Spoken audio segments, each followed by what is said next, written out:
মহারাষ্ট্র ভারতবর্ষের পশ্চিমের এই রাজ্য প্রাকৃতিক সৌন্দর্যে ভরপুর। তবে এই সৌন্দর্যই কয়েক গুণে বেড়ে যায় ভরা বর্ষায়।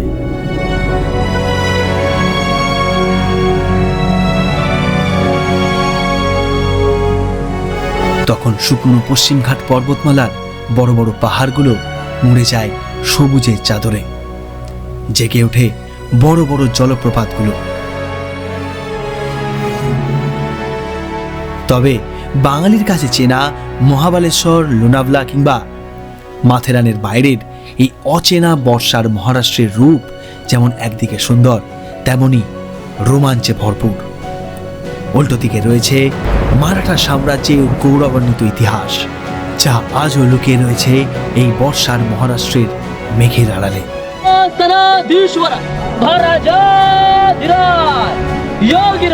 श्रीमंत श्री छत्रपति श्री शिवाजी महाराज की जय। महादेव রয়েছে দ্বাদশ জ্যোতির্লিঙ্গের 3 জ্যোতির্লিঙ্গ। এই সব কিছুই থাকবে আমার এবারের বর্ষার মহারাষ্ট্রের এই গল্পে। তাহলে আমাদের সাথে আপনারাও তৈরি হয়ে যান রোমাঞ্চ আনন্দে ভরপুর বর্ষার মহারাষ্ট্রকে উপভোগ করতে। আর হ্যাঁ, এটাও কথা দিতে পারি, এই ভিডিও দেখার পর আগামী বর্ষায় আপনার ভ্রমণ তালিকায় যুক্ত হবে এই সুন্দর পশ্চিমঘাট পর্বতমালার দেশ মহারাষ্ট্র।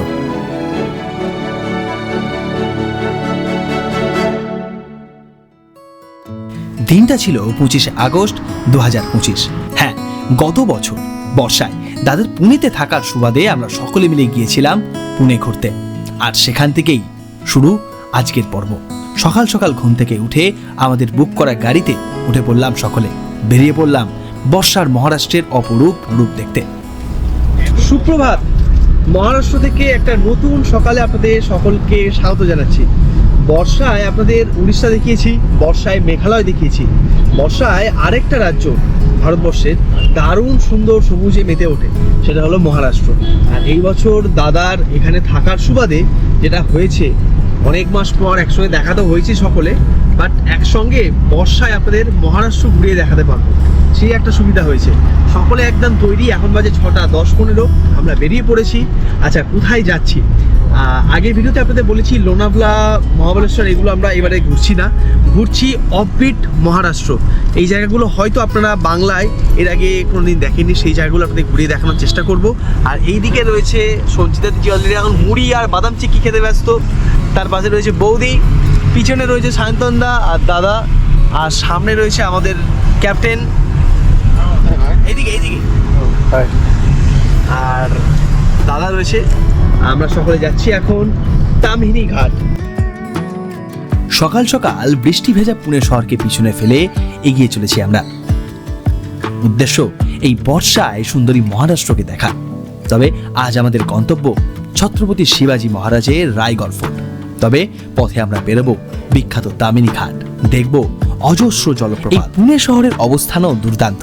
শহর থেকে বেরোতেই ওই যে দূরে দেখা যায় সবুজ পশ্চিমঘাট পর্বতমালার বড় বড় পাহাড়। আজ আমাদের লম্বা যাত্রা, তাই শহর ছাড়িয়েই দাঁড়িয়ে পড়লাম রাস্তার ধারের এক দোকানে ব্রেকফাস্ট করার জন্য। আর মহারাষ্ট্রে আসলেই যেটা মাস্ট ট্রাই তা হলো বড়া পাও। তামিনী ঘাটে রাস্তা ধরার আগে আমরা দাঁড়ালাম রাস্তার ধারে একটা দোকানে সকালের ব্রেকফাস্ট সারার জন্য। এখানে দেখছি সকালবেলা স্থানীয় মানুষরা পকোড়া, ভাজি, বড়া পাও সব খাচ্ছে। মানে সকাল সকাল এত অয়েলি খাবার খাই কি করে কে জানে। যাক, আমরা নিলাম হচ্ছে পোহা। কি রে, কেমন খেতে পোহা? ভালো খেতে। এই গুজরাট বলুন, রাজস্থান বলুন, পশ্চিম ভারতের বিভিন্ন রাজ্যে এই পোহার চল কিন্তু খুব বেশি। এরা চিড়ের যে পোহা হয় তারপরে ঝুড়ি ভাজা দিয়ে দেয়, তো সেই পোহা ভালো খেতে। সঙ্গে চা খাবো, চা খেয়ে বেরোবো।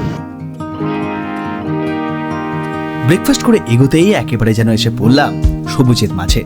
দুদিকে হাতছানি দিয়ে ডাকছে বর্ষার মহারাষ্ট্র। পুনে শহর থেকে তামিনী ঘাটের দূরত্ব ওই সড়ক পথে 55 কিলোমিটার মতো। আর পুরো পথটায় যেন একটা স্বপ্নের যাত্রাপথ। শহরের বাইরে বেরোতেই এখন দুপাশে ঘন সবুজ আর বড় বড় পশ্চিমঘাট পর্বতমালার পাহাড়গুলো কি অপূর্ব সুন্দর লাগছে। আর উইকেন্ড মানে এই সমস্ত জায়গা কিন্তু একেবারে উইকেন্ড ট্রিপসের আদর্শ। যারা পুনে থাকেন, যারা মুম্বাই থাকেন, প্রচুর দেখলাম বাইকার যাচ্ছেন। ওয়াও, বাসটা দেখুন পুরো সবুজ, আর সামনে অপেক্ষা করছে আরো সুন্দর সুন্দর সব জায়গা। মহারাষ্ট্র বাঙালিদের কাছে ঘোরার পছন্দের তালিকা হয়তো প্রথমের দিকে নেই, বাট দারুণ একটা চয়েস। বর্ষায় অবশ্যই মহারাষ্ট্র আপনার আগামী দিনে উত্তরের হিমালয় থেকে পশ্চিমের পশ্চিমঘাট, দক্ষিণের নীলগিরি হোক কিংবা পূর্বের পূর্বঘাট পর্বতমালা কিংবা উত্তর পূর্ব ভারতের পাহাড়, ভারতবর্ষের প্রত্যেক কোণায় পাহাড়ের রূপ বৈচিত্র্য একেবারে আলাদা। আর যারা প্রকৃতিকে ভালোবাসেন, যারা বর্ষায় এরূপ পাহাড়ের রূপ দেখতে চান, তাদের জন্য মহারাষ্ট্র দুর্দান্ত একটা জায়গা। এই পথেই যেতে যেতে দেখতে পেলাম মুলশি নদীর সেই বিখ্যাত মুলশি লেক। যাক, মুলশি লেকের সেই অপরূপ শোভা দেখেই আমরা ধরে ফেললাম তামিনী ঘাটের রাস্তা।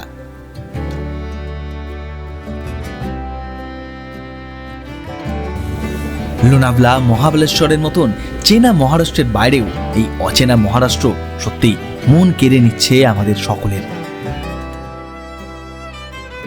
কিছুদিন আগে বৌদি আমাকে বলছে, বৌদি নাকি স্বপ্ন দেখেছে যে আমি এসেছি এই বৃষ্টির মধ্যে মহারাষ্ট্র ঘুরতে, আর বৃষ্টি পড়ছে এরকম তুমুল। আমি বৌদিকে বলছি, বৌদি বৃষ্টি পড়ছে তো কি হয়েছে, চলো ঘুরে আসি। আমার মনে হয় তোমার সেই দেখা স্বপ্ন এখন সত্যি হতে চলেছে। জানি না আমি এরকম হবো। কারণ এখন নেমেছে ঝমঝমিয়ে বৃষ্টি, আর এই বৃষ্টির মরশুমেই এই প্রকৃতিকে এনজয় করতে আমরা এসেছি। তাই যতই বৃষ্টি পড়ুক, ছাতা রেনকোট সঙ্গে তো নিয়ে এসেছি, সেটা নিয়েই নামবো আর জায়গাগুলো ঘুরে দেখবো। গন্তব্য আজ আমাদের রায়গড় ফোর্ট। তবে তামিনী ঘাটের সম্পূর্ণ রাস্তাটায় দেখবার মতন। গোটা যাত্রাপথে আপনার সঙ্গী হবে অজস্র ছোট বড় ওয়াটারফলস, বর্ষায় যাদের রূপ দেখার মতন। তবে মহারাষ্ট্রের এসব অঞ্চলের প্রাকৃতিক সৌন্দর্য ঠিক যতটা সুন্দর, ঠিক ততটাই রোমাঞ্চে ভরা। আবার কোথাও কোথাও পশ্চিমঘাট পর্বতমালার পাহাড়ের আকৃতি আপনাকে হতবাক করবেই। এসবের মাঝেই আমরা এসে দাঁড়ালাম আমাদের প্রথম গন্তব্য মিল্কি বার ওয়াটারফলস দেখতে। কি অপূর্ব দুর্দান্ত আবহাওয়া দেখুন। আমরা রয়েছি একেবারে মেঘের মধ্যে, একটু আগে জায়গা বৃষ্টি হলো আর সেই হাওয়া দিচ্ছে। আমরা নামলাম আমাদের প্রথম ওয়াটারফলস দেখতে। রয়েছে এখানে মিল্কি বার ওয়াটারফলস। সেটা দেখতে আমরা এখন ট্রেক করে যাব। মেঘালয় যেমন অফুরন্ত ওয়াটারফলস রয়েছে, মহারাষ্ট্রও কিন্তু অফুরন্ত, প্রচুর ওয়াটারফলস রয়েছে। আর দেখুন অবস্থা দেখুন, জামা কাপড় আনার থেকে রেনকোট আনতে হবে বেশি এখানে বর্ষাকালে এলে। রেডি মামা ফার্স্ট ট্রেকের জন্য? রেডি ফার্স্ট ট্রেকের জন্য? মানে এখানে মহারাষ্ট্রে এদের দুজনে রেডি হচ্ছে। বাট আবহাওয়াটা দুর্দান্ত আবহাওয়া।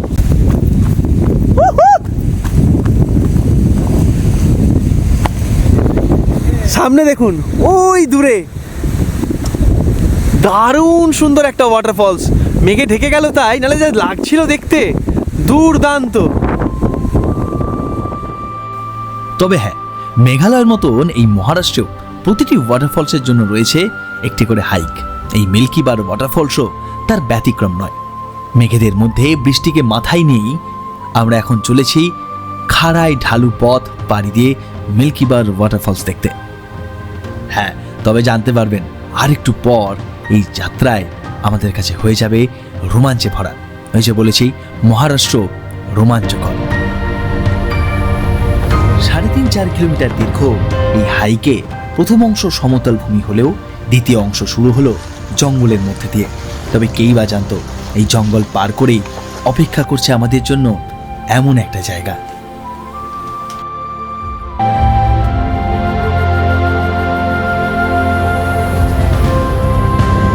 ট্রেকের এখন হাফ পোর্শন কমপ্লিট, আর এখান থেকে একটা দুর্দান্ত ভিউ দেখুন এখান থেকে। ওয়াও, এই হচ্ছে বর্ষায় মহারাষ্ট্র।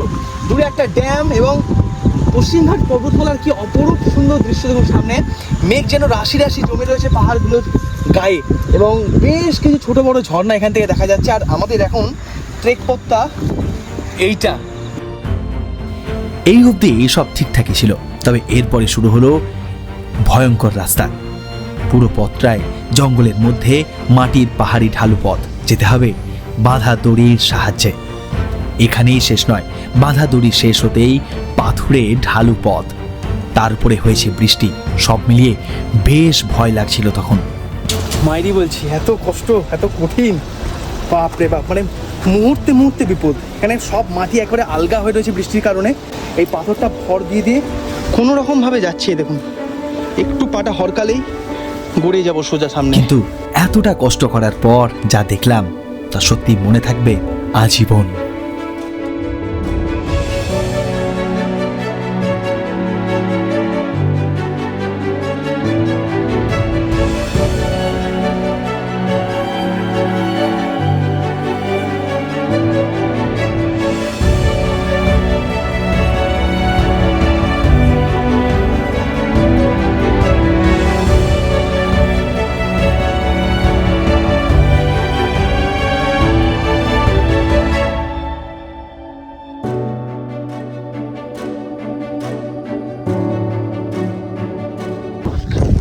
যখন এই জায়গাটা দিয়ে যাচ্ছিলাম পুরো জায়গাটা মেঘে ঢাকা ছিল, তাই না? তো এখন দেখুন একেবারে চারিদিকে মেঘ ক্লিয়ার, সবুজ ভ্যালি এবং সামনের শিবলিঙ্গের মতো পাহাড়, এবং আমার বাম দিকে কম করেও না হলো গুনে গুনে বললাম 17 থেকে 18খানা ছোট বড় জলপ্রপাত দেখা যাচ্ছে। আবহাওয়া ক্লিয়ার থাকলে এত দূর ট্রেক করে যেতেও হতো না নিচে। দুর্দান্ত, তবে কষ্টকর যেমন, মজাদার সেরকম, রোমাঞ্চে ভরা। মহারাষ্ট্রের প্রত্যেকটা ট্রেকই তাই, সে হরিহর ফোর্ট বলুন, রায়গড় ফোর্ট বলুন, বা যে কোনো ওয়াটারফল ট্রেক দারুণ রোমাঞ্চে ভরা এবং সময় সাপেক্ষ। মিল্কিবার ওয়াটারফলসে রোমাঞ্চকর সফর কাটিয়ে এগিয়ে চলেছি আমরা, গন্তব্য রায়গড়। তবে আরেকটু পথ এগোতেই শুরু হলো আবারও ঝমঝমিয়ে বৃষ্টি। সত্যি এই মহারাষ্ট্রের বর্ষায় আবহাওয়া নির্ধারণ করা বেশ কঠিন একটা ব্যাপার, কখনো রোদ কখনো আবার বৃষ্টি। এই সব কিছুকেই মাথায় নিয়েই আমরা দাঁড়িয়ে পড়লাম লাঞ্চের জন্য, কারণ এরপরও আমাদের বাকি রয়েছে একটা লম্বা সফর। এত খাটনি হয়েছে যে কেউ আর আগে যাওয়ার সাহসটাই নিচ্ছে না, বলছে আগে খাবো, শরীরে এনার্জি দেবো, তারপরে আগে যাব। আমরা এবার দেবকুণ্ডে ট্রেক করব। হ্যাঁ কি রে ভাই, দেবকুণ্ডে ট্রেক করবো না? হ্যাঁ, দেবকুণ্ডে ট্রেক করবো না? তুই আগেরটা কমপ্লিট করেছিস? হ্যাঁ। কি আমরা এখন খেতে এসেছি, এখানে অনেক রকমের থালি ফালি সিস্টেম রয়েছে। তো এখানকার মানে মহারাষ্ট্রের খাবারের যেটা মেন প্রবলেম আমাদের বাঙালিদের, সেটা হচ্ছে এখানকার খাবার খুব ঝাল, শুকনো লঙ্কা দেয়। এবার সেই কারণে ডাল বলুন, যে কোনো সবজি বলুন, সব জায়গায় শুকনো লঙ্কা আছে। তো সেই জন্য আমরা এইসবের দিকে যাচ্ছি না, চিকেন থালি অর্ডার দিয়েছি, খাবো, খেয়ে যাবো।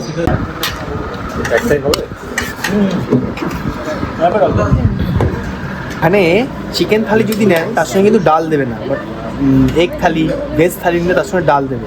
আর এই হচ্ছে চিকেন, দেখেই মনে হচ্ছে স্পাইসি, তার সঙ্গে এই যে এটা গ্রেভি, এটার নাম হচ্ছে রাস্সা। কেমন খেতে রাস্সা টুকলুদা? হ্যাঁ, ঝাল, সবই ঝাল, মানে চিকেনটাও স্পাইসি, এটাও স্পাইসি। ওই জন্য আমরা এক্সট্রা করে ডাল নিয়েছি, সেটা দিয়ে খাবো। লাঞ্চের পর্ব মিটতেই আবারও রওনা দিলাম আমরা সকলে মিলে। হই হই করে চলছে আমাদের বর্ষায় মহারাষ্ট্র। ওই যে আগেই বলেছি, বর্ষায় মহারাষ্ট্র এসে দেখতে হবে আপনাকে এখানকার ওয়াটারফলস। আর এখন চলেছি এই মহারাষ্ট্রের অন্যতম দুর্দান্ত কুম্ভে ওয়াটারফলস দেখতে। আমরা এখন খাওয়া দাওয়া করে যাচ্ছি রায়গড় ফোর্ট যাওয়ার আগে কুম্ভে ওয়াটারফল। এই অঞ্চলে যে বড় বড় 3-4টে ওয়াটারফল রয়েছে, তার মধ্যে একটা হচ্ছে মিল্কিবার, একটা হচ্ছে দেবকুণ্ড, একটা হচ্ছে কুম্ভে। এই কুম্ভে কিন্তু বড় ভয়ঙ্কর এবং বড় মানে বিশাল আকৃতির কুম্ভে ওয়াটারফল। তো রায়গড় ফোর্টে যাওয়ার রাস্তা থেকে একটুখানি কাট নিয়ে আমরা একদম পাহাড়ি জঙ্গলের পথ ধরেছি। আর এই পথেও ক্ষণে ক্ষণে কিন্তু ওয়াটারফলস, মানে আমরা যখন সুজাল ভাটুরি গিয়েছিলাম তখনও এরকম আসার সময় পথে এরকম ক্ষণে ক্ষণে ওয়াটারফলস দেখেছিলাম। মেঘালয়তে তাও, এই মহারাষ্ট্রেও কিন্তু এই সমস্ত ঘাটগুলোতে ওয়াটারফলসে কমতি পাবেন না। তো রাস্তা কিন্তু এই সমস্ত ঘাটে আমাদের আচ্ছা, আপনাদের তো পরিচয় করেন, একবার হাই বল দিয়েছে না সাম্মাজি? হাই। আচ্ছা, আমাদের যিনি ড্রাইভার দাদা রয়েছেন, যিনি আমাদের সুন্দর করে ঘুরিয়ে দেখাচ্ছেন, তো তিনি আমাদের এই সমস্ত গাইড করছেন, বিভিন্ন রকম গল্প বলছেন, কাহিনী, সম্ভাজি মহারাজের, ছত্রপতি শিবাজি মহারাজের গল্প বলছেন, তাদের কিভাবে ধরা হয়েছিল, মানে সমস্ত ইতিহাস যেগুলো আমরা সিনেমাতে দেখেছি সেগুলো তিনি আমাদের বলছেন আর কি। বেশ ভালো লাগছে। তার সঙ্গে বিভিন্ন রকম ফোর্টের গল্প শুনছি, আগামী দিনে চেষ্টা করবো সেই ফোর্টগুলোকে আপনাদের দেখানোর। বাট এখন আমরা যাচ্ছি কুম্ভে ওয়াটারফল। এখানে না আবহাওয়া বড়ই মানে সেই মেয়েদের মুড সুইংসের মতন আর কি। কখনো রোদ, কখনো বৃষ্টি, কখনো মেঘলা, কখনো ঝিরঝিরে বৃষ্টি, কখনো ঠান্ডা, কখনো গরম। তো যাই হোক, তা আমরা কুম্ভে ওয়াটারফলস প্রায় পৌঁছেই গিয়েছি, আর একটুখানি পথ বাকি। তার আগে কুম্ভে টানেল রয়েছে, টানেল পেরিয়ে সামনে রয়েছে ভিউ পয়েন্ট। তবে কুম্ভে ওয়াটারফল পৌঁছানোর আগে আমাদের বেরোতে হবে বিখ্যাত কুম্ভে টানেল। সত্যি এত জায়গা ঘুরেছি, এত টানেল দেখেছি, তবে এই টানেল সবার থেকে আলাদা। আর সেই টানেল পার করে গাড়ি থেকে নেমেই আমাদের মাত্র এবার হাঁটা 2 মিনিটের। হ্যাঁ, কুম্ভে ওয়াটারফলসে হাইক তেমন কিছুই নেই। 2 মিনিটের পথ পেরোতেই পৌঁছে গেলাম বিশাল জাইগান্টিক ওয়াটারফলসের সামনে।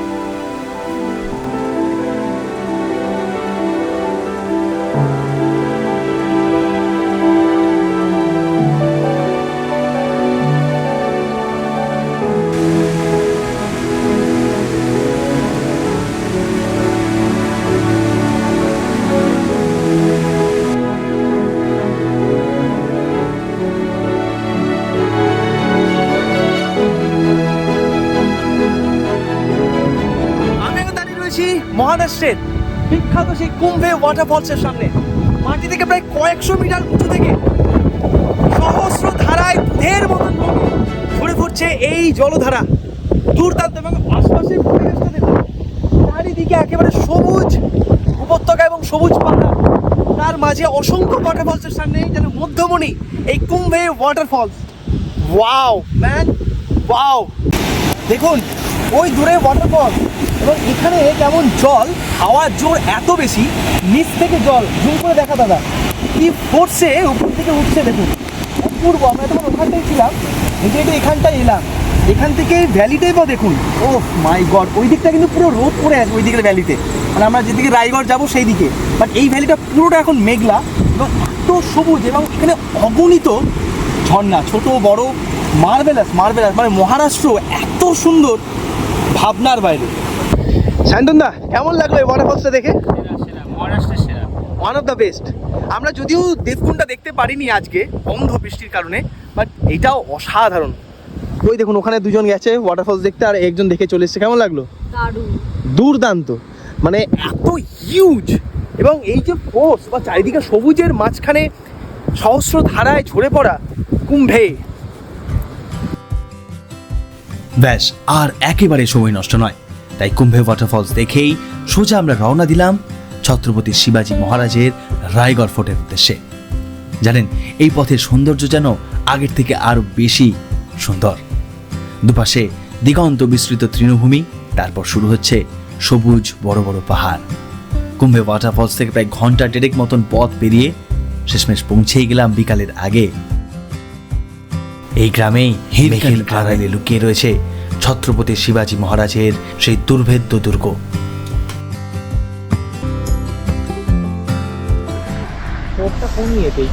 মনে হয় উপরে উপরে মনে হয়। কিছুই তো দেখা যাচ্ছে না। সবাই অবাক হয়ে কি দেখছে জানেন? এই ঠিক পিছনে রায়গড় ফোর্টের উপরের অংশ। কি মিস্টিরিয়াস, কি রহস্যময় এই পাহাড়, এই ফোর্ট। ভাবলেই কেমন, মানে দেখলেই কেমন যেন মানে ভয় লাগছে। কালকে সকালে আমরা এখানে উঠবো, বাট এখানে দুভাবে আপনারা যেতে পারেন, একটা পায়ে হেঁটে, একটা রোপওয়ে। সে সমস্ত কিছু আগামী পর্বে আপনাদের জানাবো। বাট আপাতত আমাদের রায়গড় ফোর্টের একদম পাশেই আমাদের হোমস্টে, এই উপরে উপরে উপরে হিরকানি আঙ্গান। এখানে দেখলাম ছোট্ট গ্রাম রয়েছে, এর আগে প্রচুর হোমস্টে, হোটেল নেই, সব হোমস্টে রয়েছে, বুঝলেন তো? সেই হোমস্টেতে আপনারা থাকতে পারেন। আমি এই যে হোমস্টেটা কিন্তু কোয়ালিটি খুব ভালো। আমি নাম্বারটা দিয়ে দেবো আপনাদের ডিসক্রিপশন আর স্ক্রিনে। আসতে পারেন, যোগাযোগ করে যদি রায়গড় আসেন অবশ্যই আসুন। বর্ষায় মহারাষ্ট্র দেখবার মতন। তো রায়গড় ফোর্ট কীভাবে যাচ্ছি সেই যাওয়া তো আপনাদের আগামী পর্বে দেখাবই। বাট বিকালে আমরা এসে পৌঁছেছি, হোমস্টেটা আপনাদের দেখাই কীরকম। আর ঠিক ফোর্ট থেকে 1 থেকে 2 মিনিট দূরেই আর কি। ওই হচ্ছে আমাদের রুম। আচ্ছা, এই হচ্ছে আমাদের রুমটা দেখুন, খুব সুন্দর। এসি রয়েছে, বাট এসির কোনো রকম প্রয়োজন নেই। রুমটার ভাড়া নিয়েছে, 6 জনেই থাকবো আমরা একটা রুমেই, 2500 টাকা নন এসি। এখানে 3 জন বিছানায় হয়ে যাবে, আর এখানে এক্সট্রা ম্যাট্রেস ওটা পেতে দেবে। এখানে আমরা 3 জন থাকবো, আর এখানে ওয়াশরুম রয়েছে, বেসিন রয়েছে। রুমটা কেমন শান্তনদা? রুমের থেকেও বাড়িটা আগে দেখা তাই না? আর রুমটায় রয়েছে হচ্ছে বারান্দা, ঠিক আছে, অ্যাটাচড বারান্দা। এই হচ্ছে বারান্দা। বারান্দাটা আপনাদের গিয়ে দেখাই ভিউটা কীরকম। লোকেশনটা দারুণ, দুর্দান্ত। কিরে হোটেলটা কেমন? কি মহারাজ ভিউ দেখতে বসে গেছে। এই দেখুন ভিউ দেখতে আমাদের বলাই বসে পড়েছে। খুব দারুণ, অসাধারণ, ফাটাফাটি যায়। বলাই আজকে প্রকৃতির সাথে অনেক কাজকর্ম করেছে। হ্যাঁ, মানে আমাদের রুম থেকে বেরিয়ে যদি আমরা বারান্দা বা রুমের ঠিক বারান্দার বাইরেটা আসি, দেখুন এখান থেকে সামনে ভিউটা দেখুন, পুরো ভ্যালি, সামনে ভ্যালিটা দেখা যাচ্ছে এইদিকে। আর ওই দেখুন সামনে, দেখুন ওই সামনে এখন দেখুন বৃষ্টি হচ্ছে ওই জায়গাটাতে, আর এই জায়গাটা রোদ, এই জায়গাটা আবার পুরো দেখুন মেঘে ঠেকে গিয়েছে। এর উপরে হচ্ছে, এর উপরে যদি আমরা যাই, এর উপরে হচ্ছে রায়গড় ফোর্ট। ঘরের জানলা দিয়ে এরকম ভিউ, তার সঙ্গে গরম গরম কান্দা ভাজি, সঙ্গে আবার যেমন চাটনি, আর সঙ্গে রয়েছে মুড়ি, চানাচুর। এই হচ্ছে আসর। যাক, ফোর্টে তো যাবো আগামীকাল সকালে। তবে সেদিন সন্ধ্যায় দারুণ আড্ডা দিয়েছিলাম আমরা, আর দিনটা শেষ হয়েছিল গরম গরম ডিনার দিয়ে। পরদিন সকালে যখন ঘুমটা ভাঙলো, দেখি আবহাওয়া একেবারে মেঘলা, হচ্ছে ঝিরিঝিরি বৃষ্টি। হোমস্টের বারান্দা দিয়ে গরম গরম চা খেতে খেতেই উপভোগ করছিলাম সেই দৃশ্য। সুপ্রভাত। ছত্রপতি শিবাজি মহারাজের রায়গড় ফোর্ট থেকে আপনাদের সকলকে স্বাগত জানাচ্ছি একটা নতুন দিনে। সকাল এখন প্রায় 8টা বাজে। আমরা একেবারে সকলে তৈরি হয়ে বেরিয়ে পড়লাম সেই রায়গড় ফোর্ট ওঠার জন্য। এখন আমরা হোটেল থেকে যাচ্ছি রোপওয়ে কাউন্টারের দিকে। সেই রোপওয়ের টিকিট কাটতে হবে আমাদের। সকাল 8টা থেকে কিন্তু রোপওয়ে খোলে বিকাল 5টা অবধি।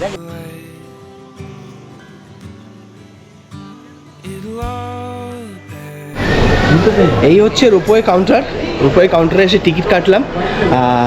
যদি আপনি আপ অ্যান্ড ডাউন করেন, মানে যান আবার আসেন, তাহলে 315 টাকা করে পার হেড লাগবে। আর যদি শুধু যান বা মানে ওয়ান ওয়ে করেন, তাহলে 215 টাকা মতো লাগবে। দুটো ওয়ে রয়েছে। যারা হাঁটতে পারছেন না তাদের জন্য রয়েছে রোপওয়ে, যেটা হচ্ছে কেল্লার ব্যাক সাইড দিয়ে এন্ট্রি। আর কেল্লার সামনে দিয়ে এন্ট্রি নিতে হলে আপনাকে হেঁটে যেতে হবে। তার জন্য হাঁটার পথ ওই দিকে, মানে আমরা যেদিকে ছিলাম তার থেকে আরও আগে ওই দিকটাতে রোপওয়ে, যেগুলোতে করে আমরা উঠবো এবার।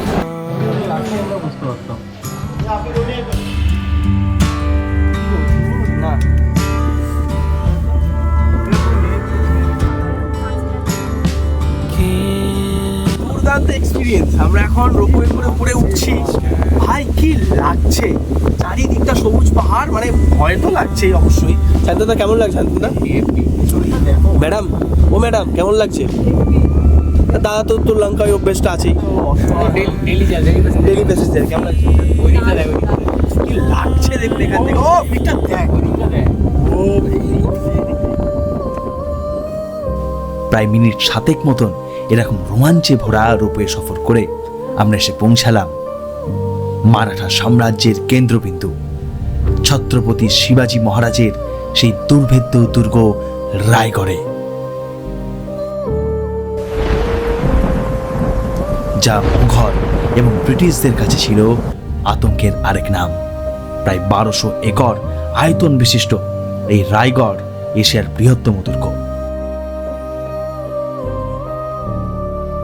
सनाधीश्वर महाराजाधिराज योगीराज श्रीमंत श्री छत्रपति श्री शिवाजी महाराज की জয় हर हर মহাদেব।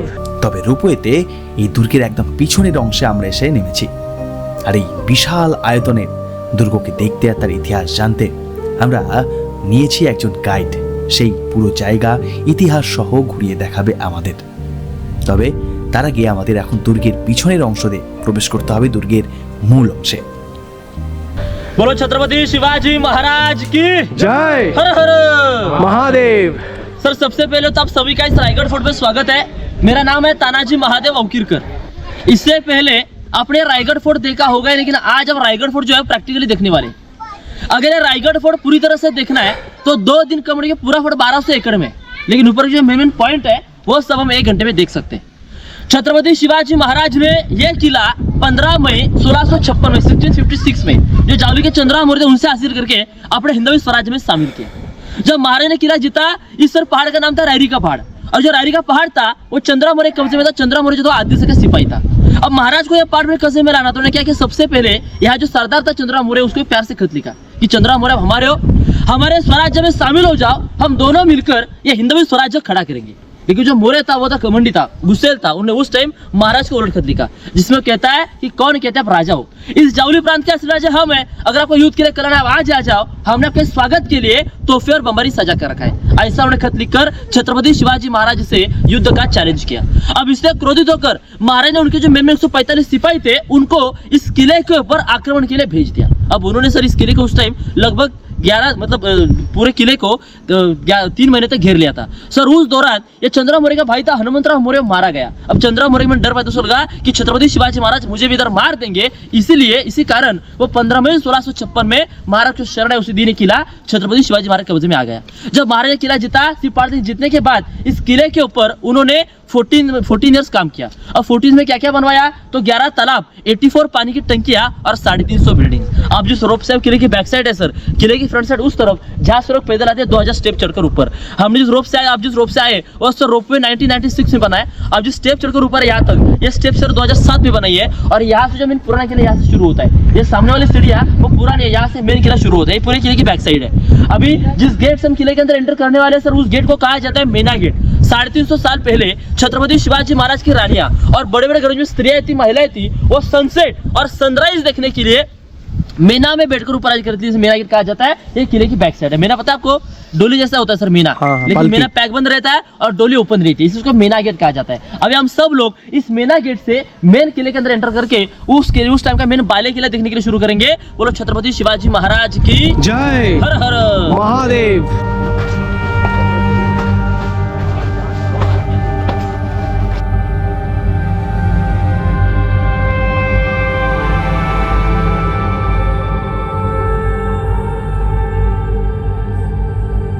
बोलो छत्रपति शिवाजी महाराज की जय। सर देखो अभी हम जिस महल में खड़े हैं, अगर आप यहाँ देखोगे ऐसे इतने बड़े आपको लाइन में सर 6 महल दिखाई देंगे। 6 महल सर इस महल को कहा जाता है रानियों के महल। 6 महल यानी छत्रपति शिवाजी महाराज की 6 रानियां, 6 क्वींस इस किले पर रहती थी। और इमेजिन करो महाराज की 6 रानी किले के ऊपर थी, तो महाराज को टोटल रानियां कितनी थी? आप किसी को पता है छत्रपति शिवाजी महाराज को रानियां कितनी थी? 8। छत्रपति शिवाजी महाराज को टोटल 8 रानियां थी। उनमें से 6 रानियां इधर रहती थी, 2 रानियां नीचे रहती थी। सर उस टाइम देखो एक रानी के लिए इतना बड़ा एक महल था, ऐसे 6 रानी के 6 महल हमको सर यहाँ लाइन में नजर आते। इस महल की रचना ऐसी थी, ये पहला चबूतरा हॉल था, आगे वाला था बेडरूम, एक तरफ से खिड़की और एक तरफ से अटैच टॉयलेट, ऐसे इस पूरे महल की रचना थी। अब ये महल देखने के बाद आपके मन में 2 सवाल आएंगे। पहला सवाल तो ये कि 350 साल पहले इसके ऊपर कुछ छत था या नहीं, इसके ऊपर कवर था या नहीं। सर 350 साल पहले इसके ऊपर पूरे सागवान की लकड़ी का छत था। सागवान की लकड़ी पता आपको, सागवान की लकड़ी उसका छत था, उसके ऊपर मिट्टी के कोल रहते थे, अंदर से पूरे सजे हुए महल थे। बीच में जो वॉल थी वो पूरी लकड़ी की थी। लेकिन 10 मई 1818 में अंग्रेजों के 2 सिपाही कर्नल प्रॉथर और मेजर हॉल सर, उन्होंने किले के इस तरफ पहाड़ जिसको कहा जाता है कोटले का पहाड़, उस पहाड़ के ऊपर कैनन चढ़ाई और उस कैनन से इस किले के ऊपर अटैक किया और सर पूरा किला ब्लास्ट हुआ। उस दौरान किला लगभग 11 दिन 11 डेज ये पूरा किला सर जल रहा था और उस टाइम जो लकड़ी छत था सब जल चुका है। अभी आपको पूरे किले में सिर्फ पत्थर के और ईंट के दीवार दिखाई देंगे कि अभी हम 1350 फीट ऊंचाई पर खड़े और इतने ऊंचाई पर छत्रपति शिवाजी महाराज ने 350 बिल्डिंग्स बनवाई। तो इमेजिन करो कि महाराज ने बिल्डिंग बनवाने के लिए इतने ऊंचाई पर इतने बड़े बड़े पत्थर और इतने सारे पत्थर यहाँ तक लाए कैसे होंगे, क्योंकि देखो नीचे से असंभव था। उस समय 4 मिनट का रोपवे नहीं था, हम कहते हैं ना एक तीर में 2 निशान मारे, वैसे कुछ किया सर। जब यह पहाड़ जीता, इस पहाड़ के ऊपर पानी भी नहीं था, उन्होंने क्या किया सर, सबसे पहले किले के ऊपर बड़े बड़े 11 तालाब खोदे, 84 पानी की टंकियां खोदी, उसमें से जो पत्थर निकला उसी से किले का काम किया। यानी पीने के लिए पानी भी हुआ, ये काम करने के लिए पत्थर भी। आज हमें पत्थर जोड़ने के लिए जैसे रेत और सीमेंट का सर इस्तेमाल करते हैं, 350 साल पहले ये पत्थर जोड़ने के लिए जो हम खाते हैं ना गुड़, जैगरी गुड़, चूना यानी लाइम और शीशा यानी लीड, इन 3 चीजों का इस्तेमाल करके इस पूरे किले का काम किया है। इस किले के आर्किटेक्ट थे हिरोजी इंदलकर, जिन्होंने पूरा फोर्ट 14 ईयर्स में बनवाया है। अभी हम से यहाँ से आगे उस टाइम का जो ग्रैनरी था वो देखने के लिए आगे जाएंगे। बोलो छत्रपति शिवाजी महाराज की जय, हर हर महादेव। এগুলো কি বুঝতে পারলেন? শিবাজি মহারাজের সময় এগুলোতে শস্য রাখা হতো। পরবর্তী যখন পেশোয়ারা এখানকার রাজত্ব ভার নিয়ে নেয়, তো সম্ভাজি মহারাজের পর তখন এগুলো জেল হিসেবে ব্যবহার হতো। এর মধ্যে ফেলে দেওয়া হতো, 7 দিন অবধি এদের এর মধ্যে রাখতো। ভাই দেখলেই তো ভয় লাগছে। নিচে অনেকে পয়সা ফেলেছে। ঠিক আছে, ওখানে দেখা যাচ্ছে। এভাবেই প্রায় ঘন্টা 2 মতন সময় ধরে ধীরে ধীরে এই বিশাল আয়তনের দুর্গকে কাছ থেকে জানলাম, দেখলাম। কত ইতিহাস, কত অজানা তথ্য শুনলাম সেদিন মারাঠা সাম্রাজ্য ছত্রপতি শিবাজি মহারাজকে নিয়েও। আর একটা বিষয় জেনে বেশ অবাকই হলাম, এই দুর্গ বছরের অধিকাংশ সময় লুকিয়ে থাকে ঘন মেঘের চাদরে। ঝমঝমিয়ে বৃষ্টি আর বিশাল ঝোড়ো হাওয়াকে সাথে নিয়েই ঘুরে দেখলাম গোটা দুর্গ। গেলাম এই দুর্গের একমাত্র মহাদেবের মন্দিরেও, যা স্থাপন করেছিলেন স্বয়ং ছত্রপতি শিবাজি মহারাজ।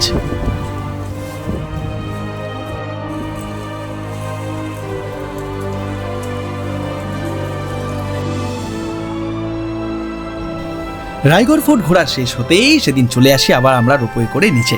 তারপর লাঞ্চের পর্ব মিটতেই আবারও একই পথ দিয়েই ফেরত চলে আসি পুনে শহরে। কেন জানেন?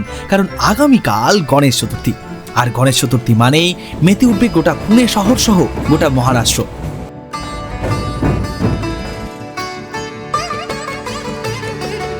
আর একজন আপাদমস্তক বাঙালি ছেলে যে ছোট থেকে কলকাতার দুর্গাপুজো দেখে বড় হয়েছে, তার কাছে প্রথমবার এই মহারাষ্ট্র তথা পুনের গণেশ পুজো দেখার অভিজ্ঞতা ছিল এক অন্য লেভেলের।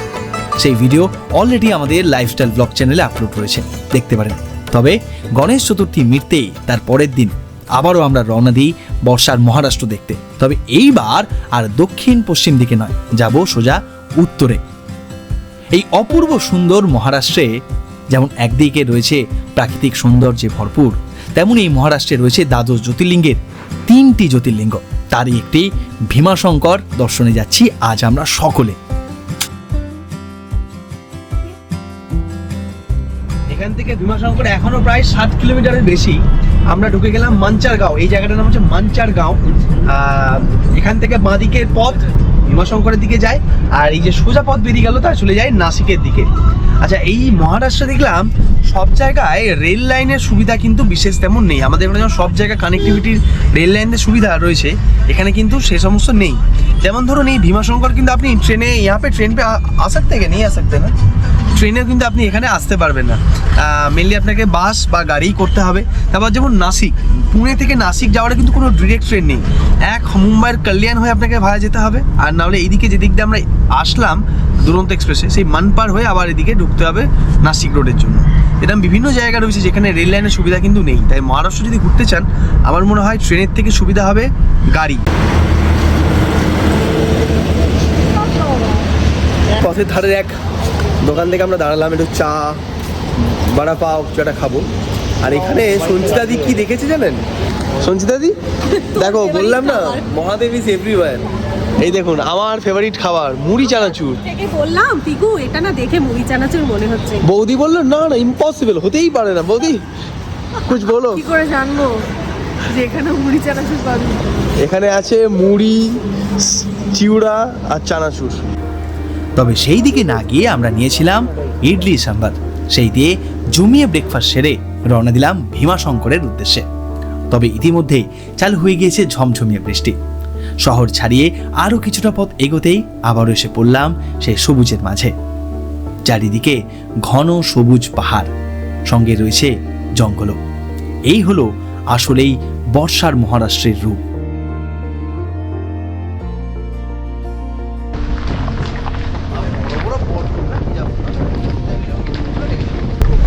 বলছে রাস্তাটা পুরো আমাদের ওখানকার আমতলার মতন, তো চারিদিক পুরো মেঘ। আর এখানে রাস্তাটা একটু খারাপ মানে অনেকটা খারাপ, পুরো গর্ত হয়ে রয়েছে। আর যেহেতু শ্রাবণ মাস গিয়েছে, প্রচুর গাড়ি এসছে। দীপক ভাই তেরা বললো যে শ্রাবণ মাসে প্রচুর গাড়ি এসছে, তো সেই কারণে বৃষ্টি বাদলাও হয়েছে অনেক। সেখানে সব মিলিয়ে রাস্তা খুব খারাপ। দেখুন কত বড় বড় বাস আসছে, লোকাল গাড়ি। এই পুনে থেকে ভীমাশঙ্করে বাসও আছে। এই যে পুনে থেকে যারা সস্তায়, মানে ধরুন আপনি একা বা দুজন রয়েছেন, হ্যাঁ স্বর্গেট। তো যারা পুনে থেকে আসতে চাইছেন সস্তায়, একজন দুজন রয়েছেন তাদের জন্য কিন্তু বাস একটা ভালো অপশন, সময় বেশি লাগবে, আসতে পারেন। ওমা, এ দেখি এখন বৃষ্টির শেষে গোটা পথ, গোটা প্রকৃতি মেঘের বলয়ে মুড়ে গিয়েছে। এমন সুন্দর পথে যেতে কার না ভালো লাগে না বলুন? দুদিকে সবুজ ধান ক্ষেত, মাঝখান দিয়ে চলেছি আমরা। এই যে বলতে বলতেই আমরা পৌঁছে গিয়েছি আমাদের গন্তব্য ভীমাশঙ্কর মন্দিরে।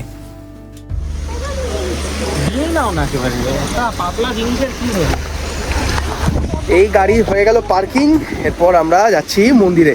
এই পার্কিং থেকে বেশ কিছুটা আমাদের হাঁটতে হবে। আর ওয়েদারটা এখানে দেখতেই পাচ্ছেন, পুরো মোচন আমি দার্জিলিং বা লোনাভলাতে রয়েছি আর কি। পুরো হিল স্টেশনের মতন একদম গায়ে মেঘ ছুঁয়ে বেরিয়ে যাচ্ছে। আর সেরকম চারিদিকে বৃষ্টি হয়েছে, তো কাদাই কাদা চারিদিকটা, প্রচুর গাড়ি এসছে তাও দেখছি আজকে। দ্বাদশ জ্যোতির্লিঙ্গের অন্যতম ভীমাশঙ্কর জ্যোতির্লিঙ্গের সঙ্গে কিন্তু জড়িয়ে রয়েছে দুটি কাহিনী। আচ্ছা, তার আগে বলে রাখি, এই মন্দির কে নির্মাণ করেছিলেন তা এখন অবধি ঠিক করে জানা যায় না। তবে আজ থেকে প্রায় 800 থেকে 1000 বছর আগে এই মন্দিরের নির্মাণ। এই মন্দিরের সঙ্গে যে দুটি পৌরাণিক কাহিনী জড়িয়ে রয়েছে তার মধ্যে একটি আবার রামায়ণের সঙ্গে জড়িত। রামায়ণে আমরা জানি রাবণের ভাই কুম্ভকর্ণকে হত্যা করেছিলেন শ্রীরামচন্দ্র। এই কুম্ভকর্ণের ছেলে ছিলেন ভীম।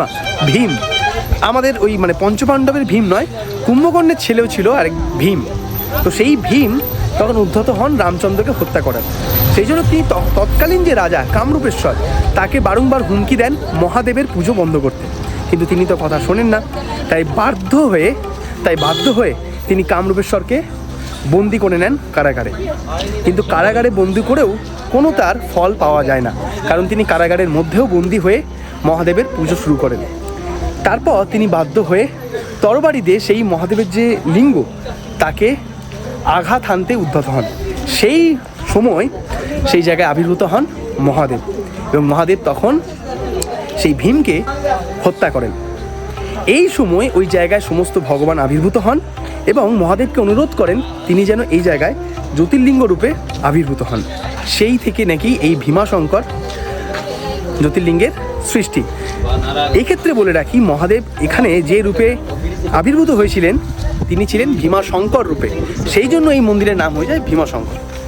দ্বিতীয় আরেকটি কাহিনী রয়েছে, এই কাহিনী আবার একটু অন্যরকম, কারণ এখানের যে জ্যোতির্লিঙ্গ মানে ভীমাশঙ্কর যে জ্যোতির্লিঙ্গ তার যে রূপ মহাদেবের তা কিন্তু অন্যান্য জ্যোতির্লিঙ্গের থেকে একেবারে আলাদা। এখানে মহাদেব অর্ধ নারীশ্বর রূপে বিরাজমান। সে সময় মহাদেবের বরেই ত্রিপুরাসুর রাক্ষস পেয়ে যান অমরত্বের পর, এবং তারপর মর্তলোকের মানুষদের সঙ্গে শুরু করেন অত্যাচার। তার থেকে রক্ষা করতে মহাদেবকে আসতেই হতো, কিন্তু মহাদেবের বরেই তিনি অমরত্ব পান। তাই একা মহাদেবের পক্ষে সম্ভব ছিল না ত্রিপুরাসুর রাক্ষসকে হত্যা করা। তাই তিনি তখন পার্বতীর সাহায্য নেন এবং মহাদেব এবং পার্বতী মিলে হত্যা করেন এই ত্রিপুরাসুর রাক্ষসকে। সেই জন্য দেখবেন এখানে হচ্ছে অর্ধ নারীশ্বর রূপে মহাদেব বিরাজমান জ্যোতির্লিঙ্গে। কীরকম? পিছনের অংশে মহাদেবের রূপ, সামনের অংশে পার্বতীর রূপ। এটা কিন্তু অন্যান্য জ্যোতির্লিঙ্গ থেকে একেবারে আলাদা করে এই ভীমাশঙ্করকে। আচ্ছা, এখান থেকে কিছু দূরে রয়েছে ভীমা নদী। এটাও মনে করা হয় এই ভীমা নদীর উৎসস্থল কিন্তু এখানেই। তো সেই জন্য এই জায়গার নাম হয়ে যায় ভীমাশঙ্কর। এবং সেখানে এই ভীমা নদীর ওখানে এখনও গুপ্ত ভীমাশঙ্কর বলে একটি ছোট্ট মন্দির রয়েছে, ছোট্ট একটা মহাদেবের লিঙ্গ ওখানে রাখা রয়েছে। বর্ষাকাল বাদে বছরের যে কোনো সময় আপনারা সেখানে ট্রেক করে যেতে পারেন, কিন্তু এখন বর্ষাকাল, এখন সেখানে ট্রেক করে যাওয়া যাবে না। চলুন মন্দিরে যাই। ইতিহাস, পুরাণ সবটাই তো শুনলেন, কিন্তু এগুলোর আগেও যেটা থাকে সেটা হলো মানুষের মহাদেবের উপর বিশ্বাস, ভরসা, ভালোবাসা। সেই টানেই বারংবার বিভিন্ন জায়গায় বিভিন্ন রূপে মহাদেবকে দেখতে ছুটে যায়, আর বিশ্বাস রাখি সব সময় তিনি আমার সঙ্গে রয়েছেন।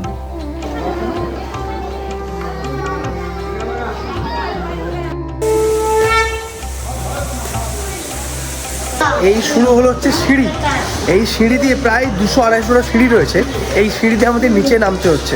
তো প্রচুর মানুষ দেখলাম এখানে পুজো টুজো দিয়ে এখন বাইরে ছবি টবি তুলছেন। আর এই রাস্তাতেও দুদিকে কিন্তু পুজো দেওয়ার দোকান রয়েছে।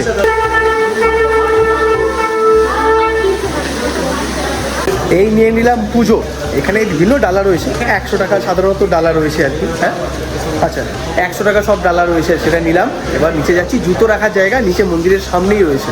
তবে একটা ভালো জিনিস হচ্ছে এখানে পুরো একদম সিঁড়িগুলো যদিও বৃষ্টির কারণে পুরো ভেজা কাদা অবস্থায় রয়েছে, বাট পুরো বাঁধানো রয়েছে এবং উপরে সেট করা রয়েছে। বৃষ্টি পড়লেও আপনি ভিজবেন না। খানিক ওই যখন আমরা বৈষ্ণোদেবী গেছিলাম, মাতা বৈষ্ণোদেবীর ট্রেকের রাস্তাটাও কিন্তু এরকম, তাই না চন্দন না?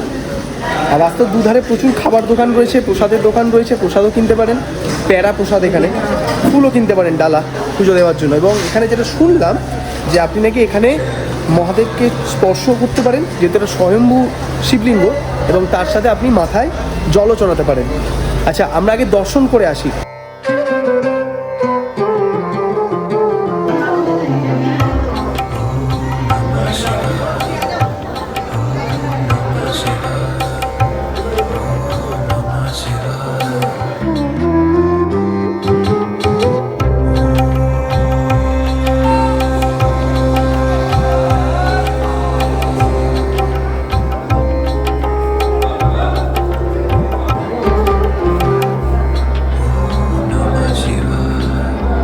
লাইনে দাঁড়িয়ে রয়েছি, এখান থেকে মন্দিরের ভেতরটা দেখা যাচ্ছে, গর্ভগৃহটা দেখা যাচ্ছে, এবং টিভি লাগানো রয়েছে সেখানটাও দেখানো যাচ্ছে, মানে দেখতে পাচ্ছি আর কি। ভেতরে স্পর্শ দর্শন চলছে, বেশ ভালো লাগছে।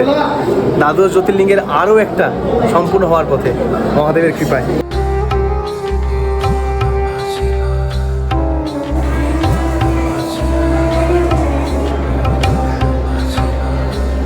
মন শান্তি করে দর্শন করলাম, জানেন, মাত্র 10 মিনিট মতো সময় লাগলো। ভেতর থেকে মানে বাইরে থেকে একদম লাইন দিয়ে ভেতরে প্রবেশ করলাম, দর্শন করলাম।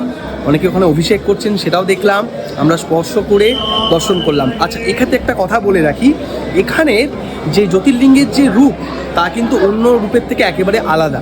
তার কারণটা কি? এটা কিন্তু জ্যোতির্লিঙ্গের একটা অর্ধ নারীশ্বর রূপ। এই জ্যোতির্লিঙ্গে মহাদেবের যে শুধু বিরাজমান তা কিন্তু নয়, এই লিঙ্গের পিছনের অংশে রয়েছেন মহাদেবের রূপ এবং সামনের অংশে রয়েছে পার্বতীর রূপ। কারণ এই যে ত্রিপুরাসুর, তাকে ধ্বংস করার জন্য কিন্তু শুধু মহাদেব একা পারেননি, পার্বতীকে সঙ্গে নিয়ে ত্রিপুরাসুরকে ধ্বংস করেছিলেন। তো সেই জন্য এখানে অর্ধ নারীশ্বর রূপ। এবং ভোরবেলা 5টা সাড়ে 5টার সময় দিনে মাত্র একবারই রূপ দর্শন হয়, স্বরূপ দর্শন হয়। তখন না ওই মানে লিঙ্গটাই শুধুমাত্র থাকে, কিন্তু বাকি 5:30টার পর থেকে দিনে যতক্ষণ মন্দির খোলা থাকে তার উপরে একটা কবচ, যেটা এখন পরানো রয়েছে, যাকে স্পর্শ করলাম আমরা, সেটা পরানো থাকে। তো যদি স্বরূপ দর্শন করতে চান তাহলে একেবারে আপনাকে আসতে হবে, আগের দিন রাত্রেবেলা থাকতে হবে এখানে আশপাশে হোটেলে, পরের দিন ভোরবেলা 5টার সময় এসে আপনাকে সেই স্বরূপ দর্শন করতে হবে, স্পর্শ দর্শন করতে হবে। আর বাকি সময় আসলে আমাদের মতো এই রূপোর কবচ পরানো অবস্থায় মহাদেবের মানে অর্ধনারীশ্বর এই যে রূপ জ্যোতির্লিঙ্গে, তার দর্শন করতে হবে। কিন্তু দারুণ দর্শন হয়েছে।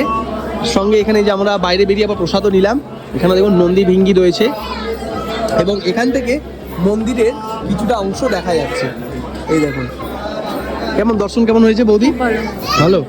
তুমি বোধহয় এই প্রথমবার কোনো জ্যোতির্লিঙ্গ স্পর্শ করে দর্শন করলে? দাদাও তাই?